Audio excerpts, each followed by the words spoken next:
శ్రీ చైతన్య మహాప్రభు యొక్క జీవిత చరిత్ర. ఇక్కడ శ్రీ చైతన్య మహాప్రభు వారు ఉపదేశాలకు భగవద్గీతలోని కృష్ణోపదేశాలకు తేడా లేదు. శ్రీకృష్ణ భగవానుడు భగవద్గీతలో ఏమని చెప్పాడు అంటే ప్రతిజ్ఞ చేశాడనమాట. ఎవరైతే నన్ను శరణు పొందుతారో వాళ్ళని యోగక్షేమాలు నేను చూసుకుంటాను అని. అయితే విష్ణుమూర్తి యొక్క కర్తవ్యం ఏంది అంటే ప్రతి ఒక్క జీవిని పోషణకర్త. అది మంచివాడు కానీ, పశువు కానీ, జంతువు కానీ, ఎలాంటి వారైనా కానీ విష్ణుమూర్తి యొక్క పోషించే దేవుడు. క్షీరోదకశాయి విష్ణు రూపంలో ఈ సమస్త విశ్వం యొక్క పోషణ భారాన్ని స్వీకరిస్తాడు. అయితే ఈ శ్రీకృష్ణ భగవానుడు ప్రతిజ్ఞ చేశాడు, విశుద్ధ భక్తుడు ఎవరైనా సరే నన్ను శరణు పొందితే నేను వాళ్ళకి యోగక్షేమాలు చూస్తా అని.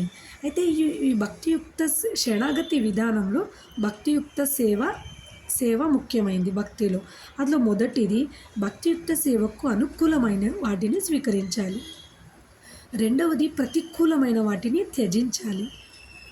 అంటే ఇప్పుడు అనుకూలమైన వాటిని స్వీకరించాలి అంటే భక్తిలో మనకి భక్తికి ఏ విధంగా ఏమేమి అవసరమో అది స్వీకరించాలి.